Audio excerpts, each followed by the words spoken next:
Yes, you appreciate it. Morning, indeed. I hope you can hear me back there. I get to introduce myself. I asked to do that because there's a lot of three-letter acronyms. Maybe I'll kick those out for today. I am, by profession, an interrogator. I hold every interrogation certification that exists. I started in the U.S. Army, 2 tours, 14 trips around the world in support of counterinsurgency, counter-subversion, counter-espionage, counter-black marketing, intelligence collection. And I'm here today to talk to you about about body language.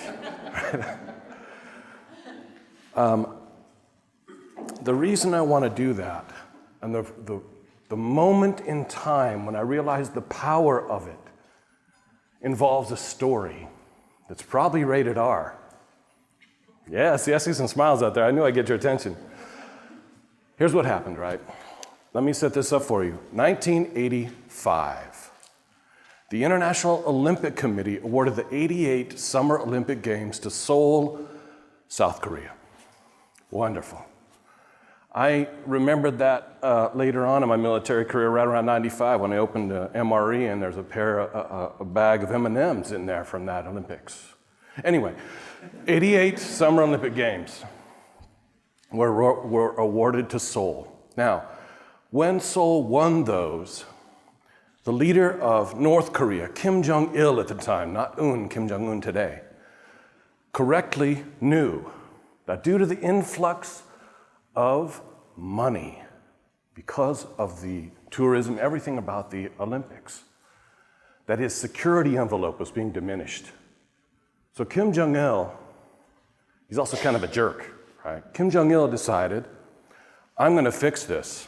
I'm going to slow down tourism by committing an act of terror. This is one you probably don't know about, right? It wasn't in the news. So he got an older, experienced spy, an intelligence agent for North Korea, and a younger female, 24 years old. And he paired them together, gave them fake Japanese passports, and sent them on a mission. Here's what it was. They were to go to an airport, it doesn't really matter where, you can find out. Some homework for you, right? It's early in the presentation for homework. Sent them there, they met another team at that location, and that team gave them a bomb disguised as a transistor radio. You know the kind I'm talking about, they're kind of old school, handle on the top, filled with explosives. They gave that bomb to her, Kim Yeon-hee was her name, Miss Kim. She took that bomb, got on the flight, set it by turning the dial, put it in the overhead compartment, shut it, and left the plane. She made a mistake. She was just trained on how to set that bomb in a bathroom in the airport by the group that made it, that met them there. The plane was delayed just a little bit, and the mistake she made was she set the bomb to go off too soon, and it exploded just after takeoff. The security teams in the airport locked the airport down, confiscated everyone's passports, brought them to a single central location, and their security teams with machine guns, if you can picture it, kept them there. Then they called representatives from every embassy that had a passport in that stack, all the people's passports. Those people from the embassy came, started going through them one at a time, validating them to find the fake ones. Guess which 2 were fake? So, our 2 spies, when they saw a representative from the Japanese from the Japanese embassy, they could tell because he had a chrysanthemum pin. That's a symbol of the Japanese government on his lapel. When they saw him coming with 2 passports in his hand and a full security team with him, they reached in their pockets, pulled out their pack of cigarettes, right? Looked in, grabbed a special one. Now these cigarettes had an ampule, which is a glass bead, of potassium cyanide in it. Potassium cyanide is a liquid that when it's exposed to air becomes a gas. So they put these cigarettes in their mouths, bit them, and breathed in. The older spy died right there in front of everyone. But she, the younger one, Miss Kim, survived. She was in critical condition. So we have an older spy who successfully killed himself, a younger one who was willing and failed. Now, the interesting thing about her is even delirious, even raving, she only spoke Japanese, the language of her cover story. Even in her dreams, she would not break cover.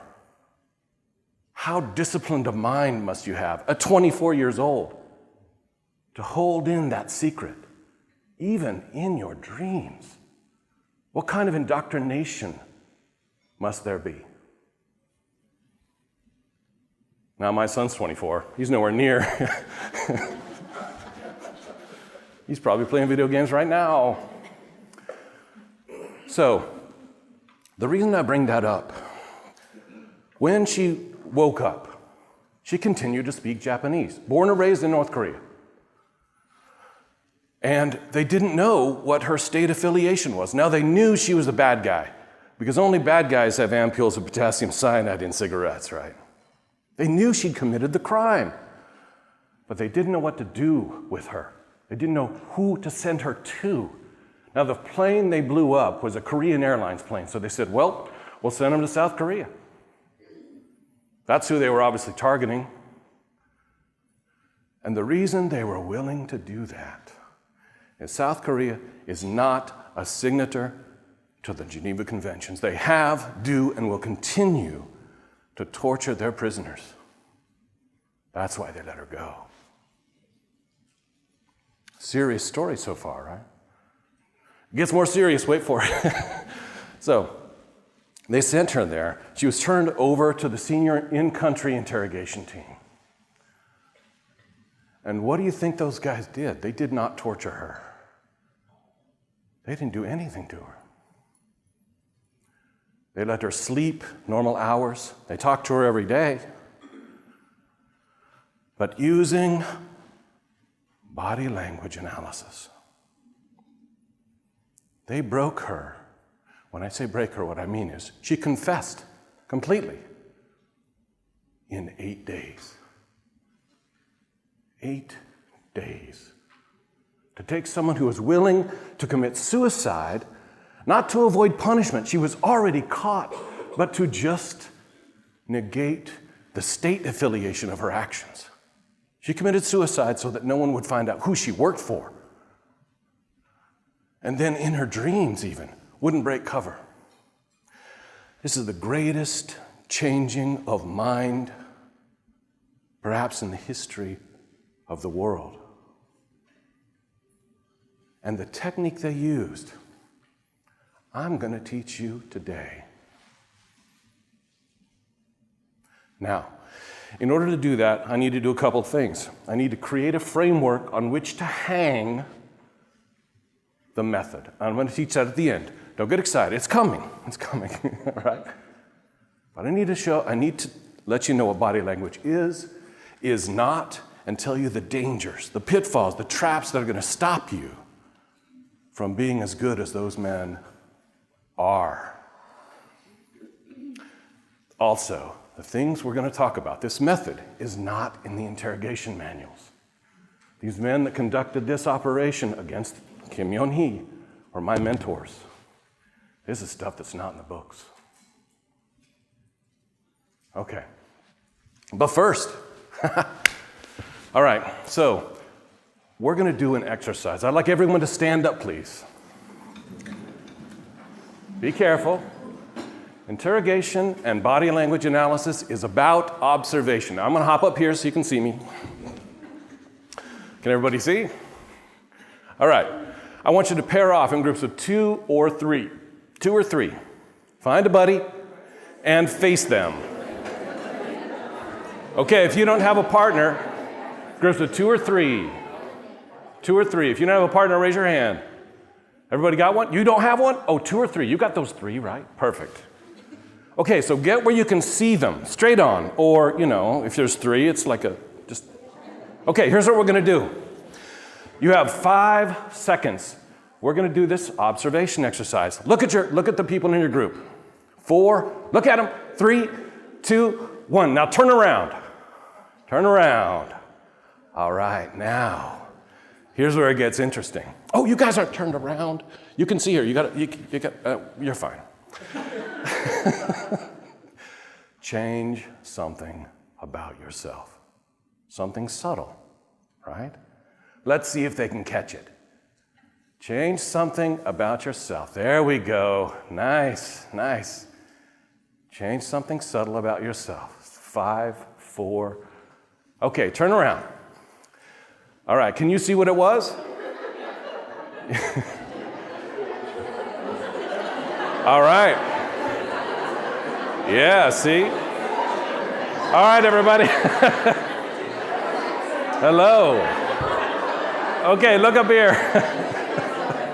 Look up here. Hello, everyone.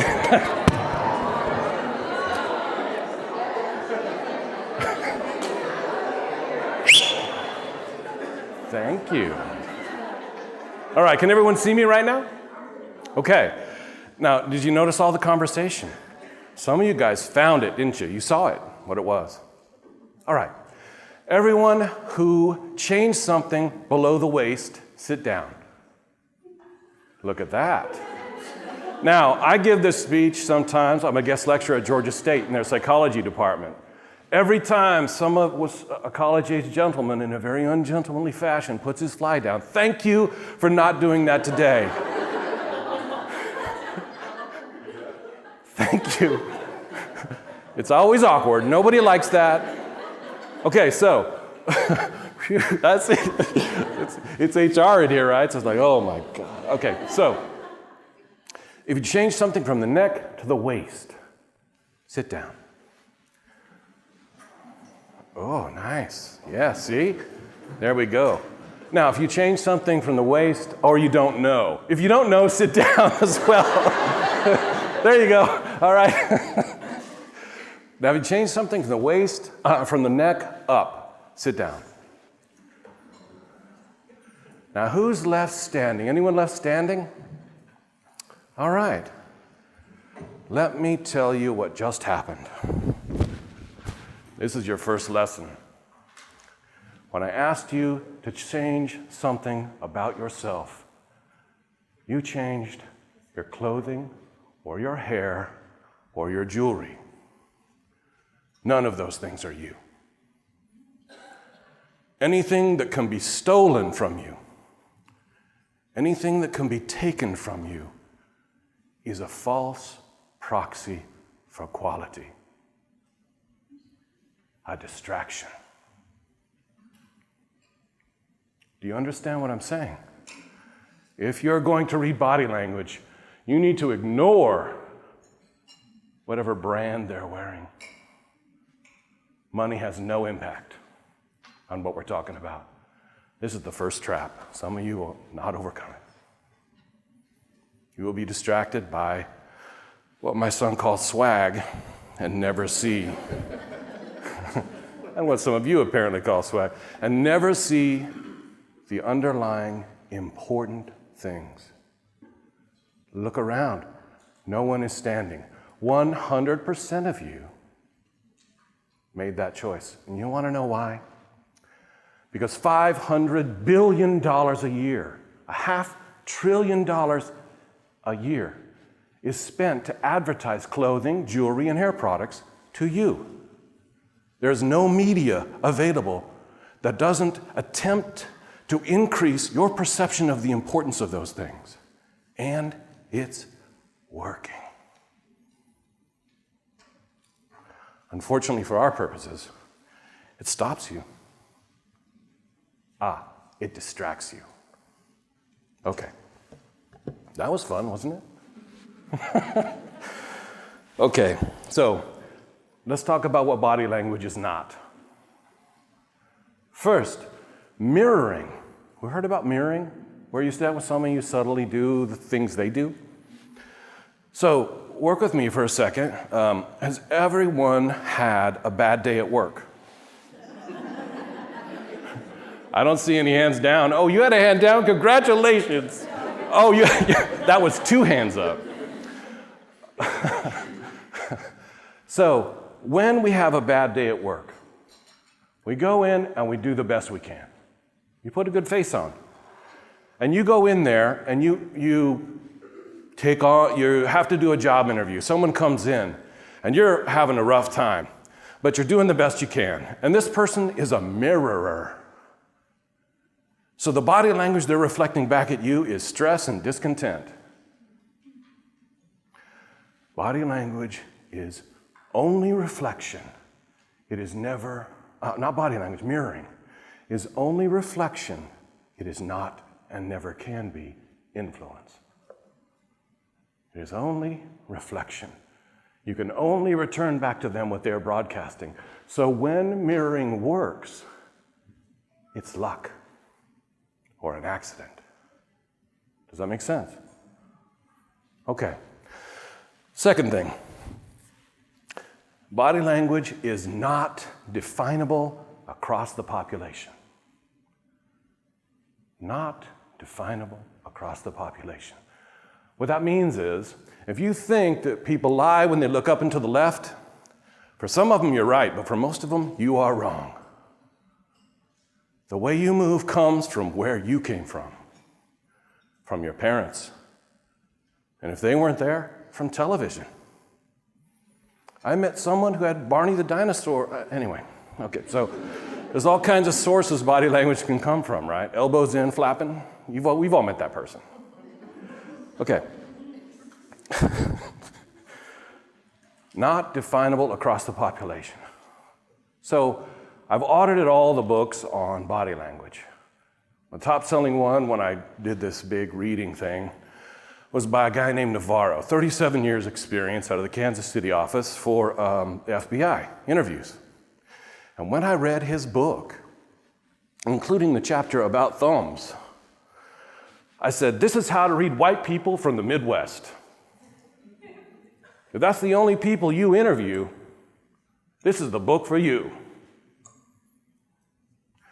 The only body language that should matter to you is manifested by the person sitting across from you, ever. If you attempt to generalize it, how can you do that? Even attempting to do so feels like passive classism or racism or something like that. No, you cannot generalize it across the population. Okay. Yeah. Now, let me tell you how bad it gets. For an interrogator who's part of the military, you're an interrogator first and a linguist second. I speak Japanese, Korean, and North Korean. But that's by no means. I met a guy when I was at the interrogation school teaching who spoke 12 languages fluently. They're all linguists, but their first skill is body language, right? Here's why. The Basques. I say the Basques, you know what I'm talking about? Northern Spain. It's a group of people who are separated by terrain from the rest of Spain. And they got sassy and a little mean and did a rebellion, all kinds of cool stuff. Now watch my face, right? If I do this to you, yes, thank you. No, thank you. For the Basques, it's no, thank you. Yes, that would be great. Can you feel the cognitive dissonance that exists in you when someone goes, no? You can't. But when they go, yeah, you feel it's wrong, right? Interrogators are trained to put the finger on that feeling and know that something is happening that they don't recognize. And they don't discount it because it isn't like their body language or what they were trained. They give more credence to it. They investigate it because they don't understand it. Okay. Let's see, another one. Machismo. Hispanic or Latin American countries that have that as a thing. In those environments where male aggression is common, right? Where men can only have 3 emotions: rage, sadness at sports, and pity for other people. In those environments, direct, prolonged eye contact is considered aggressive. In America, what do they say? Look them in the eye. So here's what happens when a look them in the eye person meets someone who likes to look away because it's polite. This Hispanic person is being polite, and that politeness is being received as deception and weakness. We have a little cultural problem happening right there, don't we? It's not as bad as the Basque nod issue, but it's real. In fact, people whose eyes looked around like that, they had a term for them: shifty. It's become synonymous with, well, shifty. Right? We all know what that means. All right. Now, let's start talking about what body language is. Body language is based on thinking, not speaking. Thinking, not speaking. And thinking is a systemic activity. That means when you think, you use your whole body. Garry Kasparov would play chess games, and as he made his way up through the bracket to win, he would lose 6 pounds. Your brain is 2% of your body weight and consumes 20% of the energy that your body consumes. That energy is taken from your body helps your brain think. I can see people moving around right now as they're thinking about this thing. You ever seen people take a test? They're not still. In fact, there's some people who can't think without moving. Most of them are Italians. I'm sorry, that's not true. Yes, it is, but it is, right? It's not true. All right, it's a systemic activity. Thinking is a systemic activity. All right. Now, we have systems where body language is impossible. Telephone is one of them. There's plenty, right? But you can hear tone of voice on the telephone. How many people here have ever sent a text? This is a system. Yeah, well, me too. I got both hands up. When you send a text, neither tone nor body language is available. In every system where neither of those are available, we add them with emojis. Don't we? Emoji is a Japanese word. It means emotion character, a character that shows emotion. Emotion, G, character. In systems where we lack body language, we add it. We add it. Okay. Now, how many of you have been on the phone with an old friend, right? And you're talking through things, and all of a sudden, in your mind, is a picture of them tapping their foot or twirling their hair, and you say to them, stop tapping. You know they're doing it because you know them. You've acclimated yourself. Why? Because you're roommates for 4 years, right? Or if you haven't had that experience, you probably will.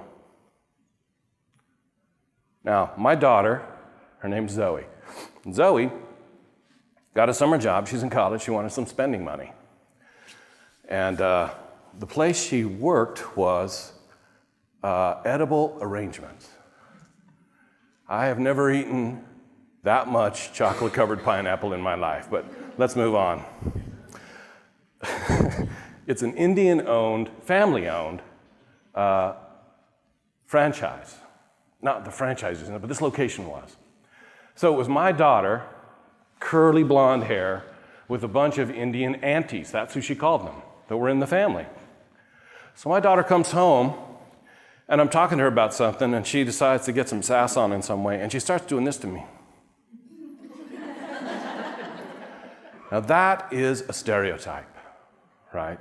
When I just did it, it was a stereotype. When my daughter did it to me, it was her acclimating to her environment. She picked up the body. She was only there for about 4 weeks at that time. She was acclimating her body language to the communication style of the environment she was in. It is a survival behavior. You're already doing it. And it happens faster than you think. Okay. Let's talk about the dangers, right? Okay. One of them is empathy. Empathy. I don't think you've ever heard that put in the context of danger before. Let me tell you why. I have 2 really good stories about this, both of them kind of sad. First one, recently, these months ago, a place called Aleppo was shelled. Do you recall that in the news? There's a little child named Omran Dagnish. I'm sure you don't remember that name, but I'll bet you remember the picture because it went big viral. He was in the back of an ambulance. He's 5 years old. And he was covered in dust, sitting in a chair. His legs, his ankles just barely went over the edge. And he had a head wound, blood coming down the side of his face. 5 years old. A tragic thing.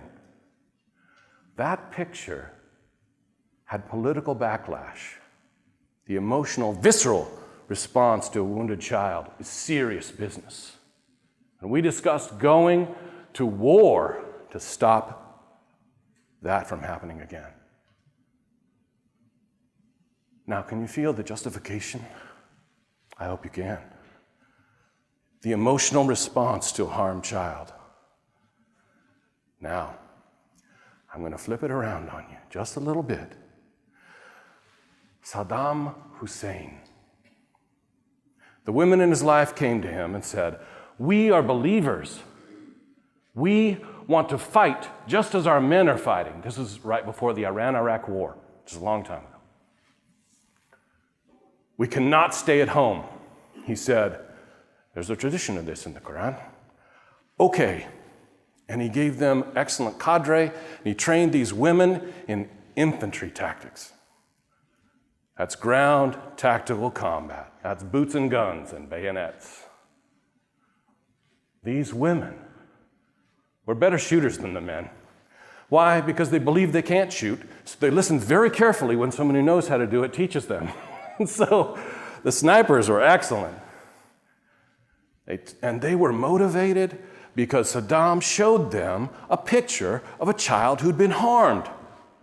So this group of women paid strict attention to their training all the way through, and they were sent to war with the men, a whole battalion of them. They were devastatingly effective. But because Saddam used emotion, empathy, to motivate them, the atrocities they committed against the enemy made Saddam Hussein, a brutal person, disband them. Empathy in moderation. Let me put it to you another way, in the HR context. Any request that has as its primary motivation emotion is designed for control. To control you. An appeal to emotion is a bid for control that needs to go around logic. They're attempting to subvert your rationality, to have you react in a predictable way, and they're using emotion to control you. For Saddam Hussein, it was atrocities that resulted. For Omran Dagnish, thankfully, we did not go to war. Emotion, empathy, it's important until it's not. Yes. Now, I touched on this earlier. I need to use a college-level collection of words on you. Brace yourselves. Resemblance as a simplifying heuristic. Resemblance as a simplifying heuristic. What it means is you look at people, how their bodies move, and because they resemble you believe them. You trust them. They're your tribe. They're your skin color. They were raised like you. This is a weakness. And I can tell by this group that the cultures that raised you up in the American way, the melting pot,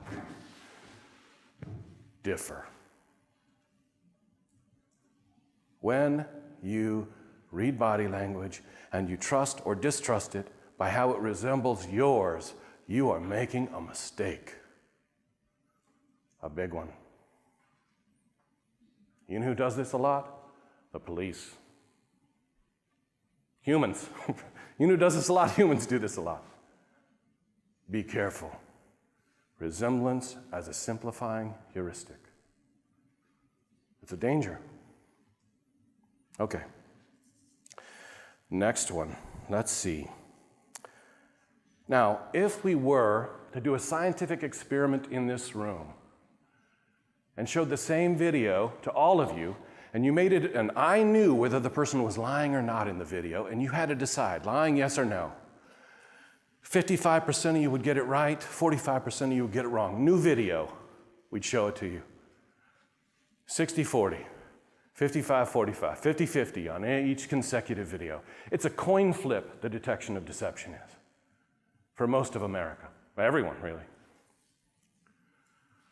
Because the underlying emotionality when one lies differs so broadly. You can lie for revenge. You can lie because you want to watch the world burn. You can lie because you're ashamed. You can lie because you're angry. You can lie because you're scared.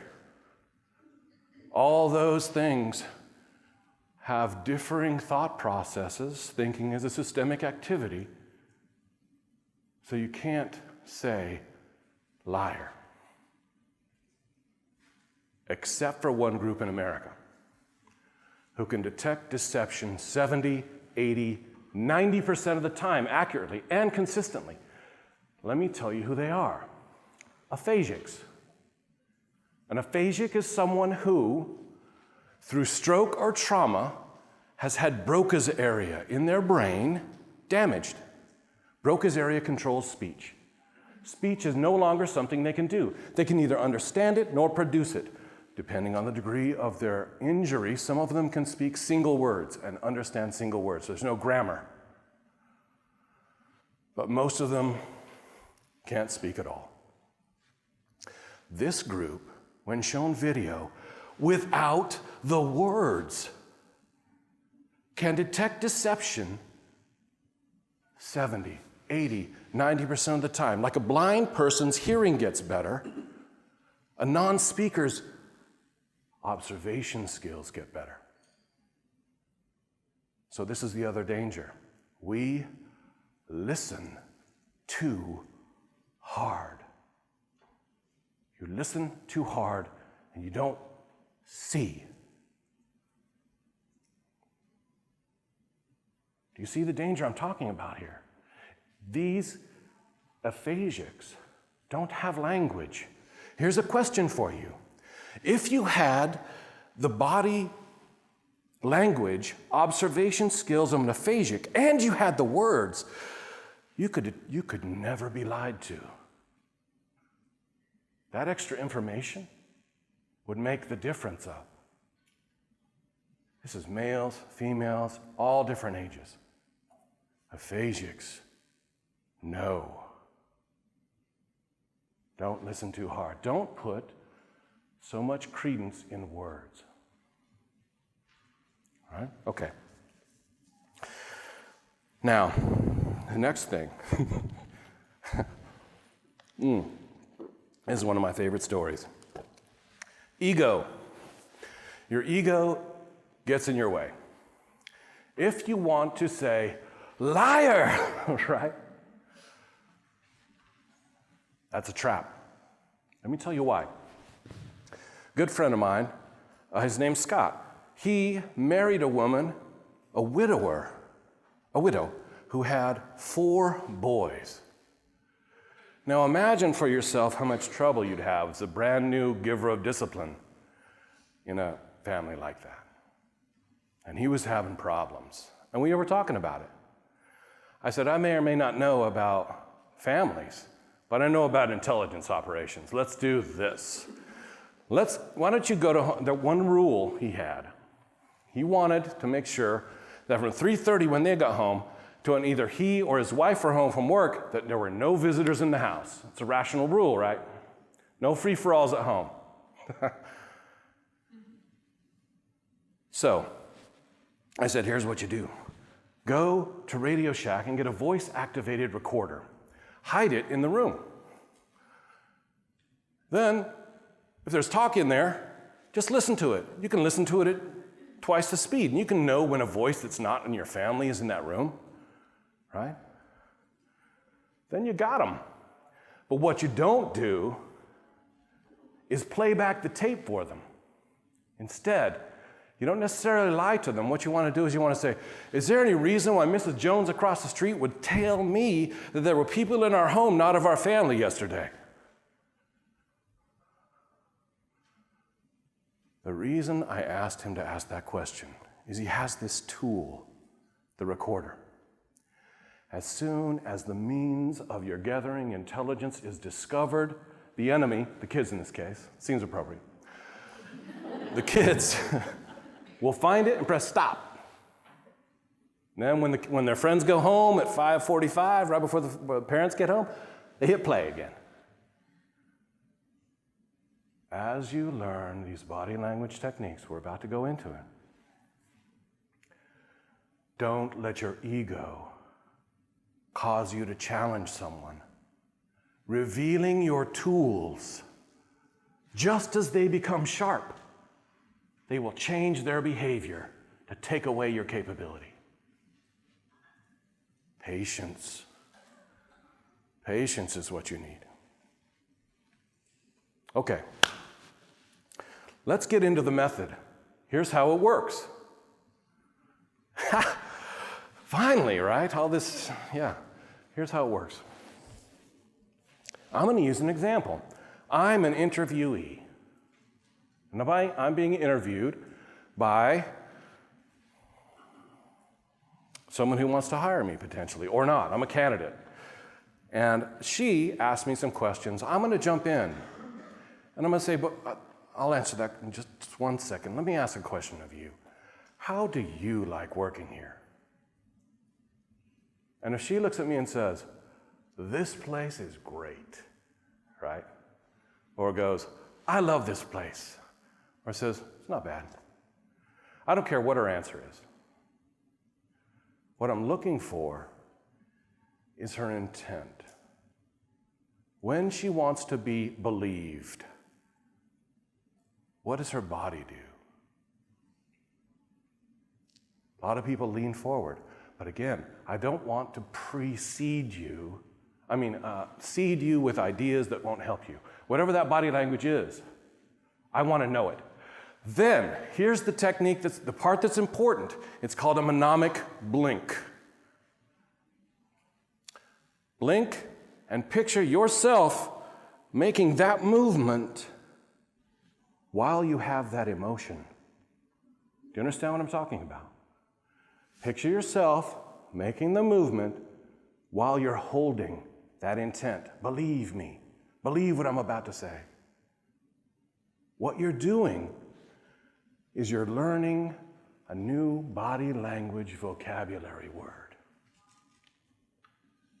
And later, throughout the whole rest of that interview, whenever I want to be believed, I use her body language. And when I do that, the words are cognitively processed. The body language causes in her that emotion to exist. You are engineering emotionality by speaking their body language.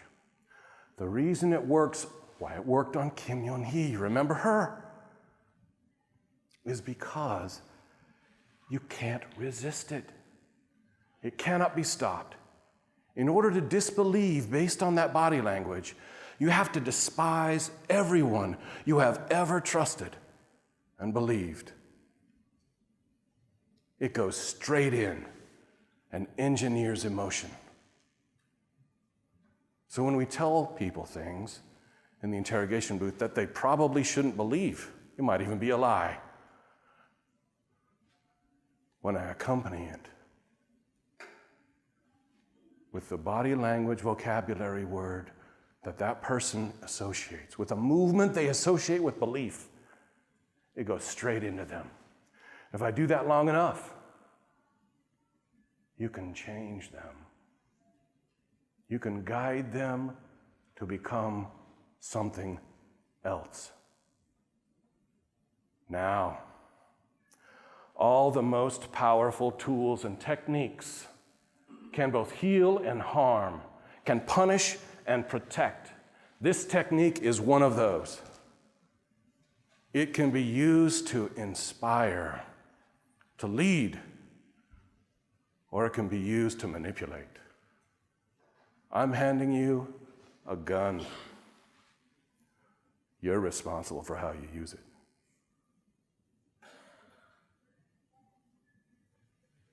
So, now, another thing about this is something called the rule of two. You never believe a single instance of body language until you've associated it twice, consistently, with an underlying intent. Never believe ones, ignore them. Believe twos. Let me tell you, here's a story for you. I was watching the news the other day, and there was a group, a family, from Syria, and a church in Texas got together and said, this family has a bunch of kids, and we've got this house. Let's give them this house, and we'll give them a job, and they'll pay for the house, and they'll become, let's get them up here. Let's serve. So I was watching this on the news, and this guy from Syria, they don't shake hands. So this Texan, does this, and the Syrian's like, what are you doing? But the Syrian gentleman knew what was happening. There's a translator there. They knew they were being given something. And the thing that it came along with was work, a job. This was dignity generating. Come here, we got this house for you. Work, pay us, there's plenty left over for your family. But that's what they wanted to do, give them work. And he was like all about it. So this Syrian gentleman, who doesn't shake hands, was feeling thankful. You could see his eyes glistening. And here's what he did with his body. This. And you know what happened? Our Texan friend started going like this. Their body language synced around intent. Because that Texan had never done that before, right? Okay. So, everything we've talked about today, right? I told you just a moment ago that there is a double-edged sword to the most powerful things. Let me tell you about 2 deaths. So, when I was 10, my mom got cancer. It took her 4 years to die. She wasted away and died when I was 14. I remember the funeral vividly. I recall putting my arm around my grandmother. Now, I skip ahead to the military. I saw death in the military. One that was most poignant to me. I'd just been sent to the interrogation school to teach, senior instructor. And a guy came out of Germany. He was there right after the wall fell. Huge experience as an interrogator, as you might imagine. Gets picked out to join what's supposed to be the elite and gets sent to Arizona. Does 9-to-5 job working as an instructor. It's a wonderful place to be compared to the work out in the field. Some people know, right? Some people know. He was there one day. One day. And I worked with him. He's a good guy. Fit, smart, 5 languages. And that night he went home and he ate his gun. He committed suicide, PTSD, the day that he makes it. So, commanding officer comes in and says, hey, this guy who just committed suicide, his mom is interested in coming here to meet you, to see what his last day was like. Strange, maybe, but mothers. So she shows up. We got a group of 15 of the top interrogators in the world, and I saw her walk in with the same body language my grandmother had. So all these old hardcore soldiers, spies, interrogators like me, only one person knew what to do.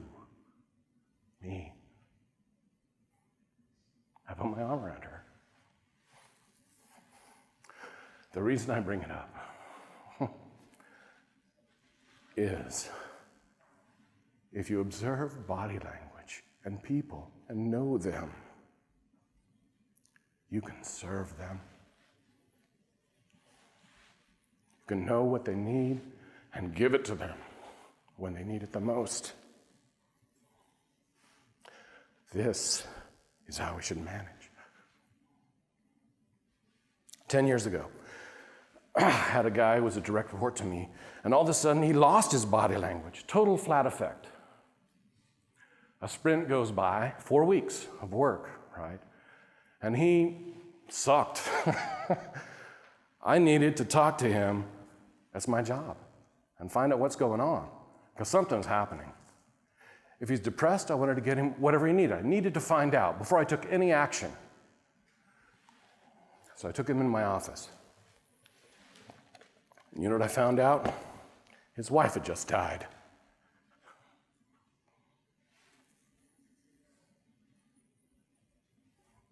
And out of respect for the company and a desire to do anything with his hands, he kept coming to work.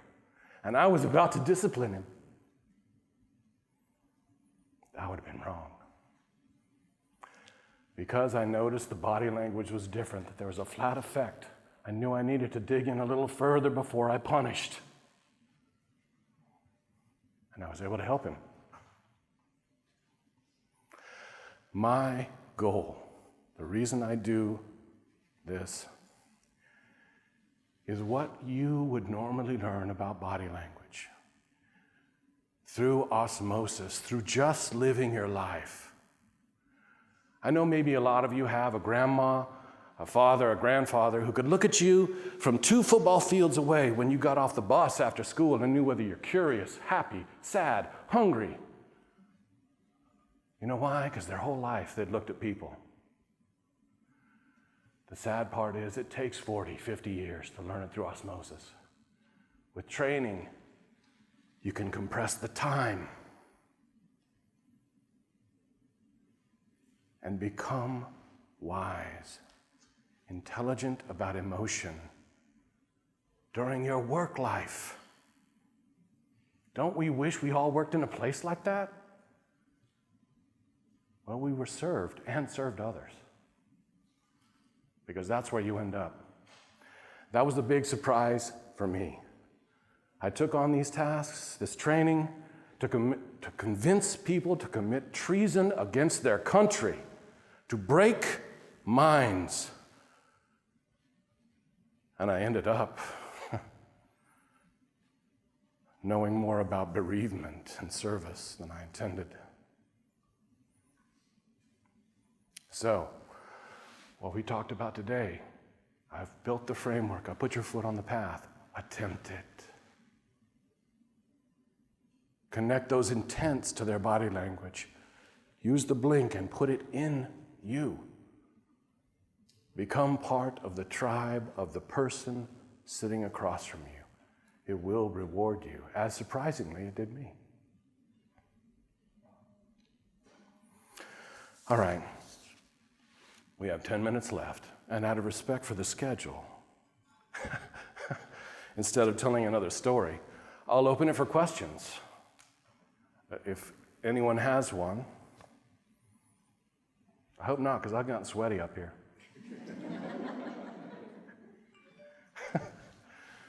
All right, if not, I guess it's break time. Unless you want, I'll be here for the rest of the day. I'd welcome your questions if you don't want to ask them here. Strangely enough, the questions I typically get have to do with relationships. How to detect deception in relationships. I won't address the topic from here, but I'll be glad to chat with you if you want to. Thank you.